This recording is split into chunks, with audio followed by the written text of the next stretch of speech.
Praise the Lord. ഇന്ന് പ്രഭാതത്തിൽ ഒരു പ്രവചന ശബ്ദം ഞാൻ നിങ്ങളോട് പറയാൻ ആഗ്രഹിക്കുന്നു.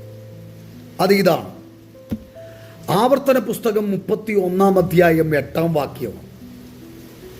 യഹോവ തന്നെ നിനക്ക് മുമ്പായി നടക്കുന്നു, അവൻ നിന്നോട് കൂടെ ഇരിക്കും, നിന്നെ കൈവിടുകയില്ല, ഉപേക്ഷിക്കുകയുമില്ല.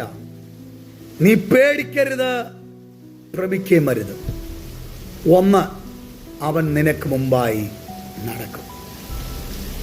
നിനക്ക് മുമ്പായി നടക്കുമ്പോൾ നിന്റെ മുമ്പിലുള്ള പ്രതിസന്ധിയെ വെട്ടിമാറ്റാൻ, വകഞ്ഞു മാറ്റാൻ ദൈവം നിനക്ക് മുമ്പേ ഇന്ന് പകൽ കടന്നു പോകുന്നുണ്ട്. അതേ പ്രിയപ്പെട്ടവരെ, നിന്റെ ജോലി സ്ഥലത്ത്, നിന്റെ യാത്രകളിൽ അവൻ നിനക്ക് മുമ്പേ കടന്നു പോവുകയാണ്. 2, അവൻ നിന്നോട് കൂടെ ഇരിക്കും. നീ ഭാരപ്പെടേണ്ട കേട്ടോ. ഇന്ന് പകൽ അവൻ നിനക്ക് മുമ്പായി നടക്കും. 3-ാമത്തെ കാര്യം, അവൻ നിന്നെ കൈവിടത്തില്ല. 4-ാമത്, ഉപേക്ഷിക്കത്തില്ല.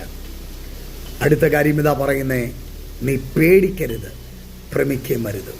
അതെ, നീ ആയിരിക്കുന്ന പട്ടണത്തിൽ, നീ ആയിരിക്കുന്ന ദേശത്തിൽ നിന്റെ സമൂഹത്തെ കണ്ട്, നിന്റെ ചാർച്ചക്കാരെ കണ്ട്, നിന്റെ കൂട്ടുകാരെ കണ്ട്, നിനക്കെതിരെ തിരിഞ്ഞിരിക്കുന്ന പ്രതികൂലത്തെ, പ്രതിസന്ധികളെ, വേദനകളെ കണ്ട്, രോഗത്തെ കണ്ട് നീ ഭയപ്പെടരുത്. എൻ്റെ യേശു നിനക്ക് മുമ്പായി കടന്നു പോവുകയാണ്. ധൈര്യമായിരിക്കുക.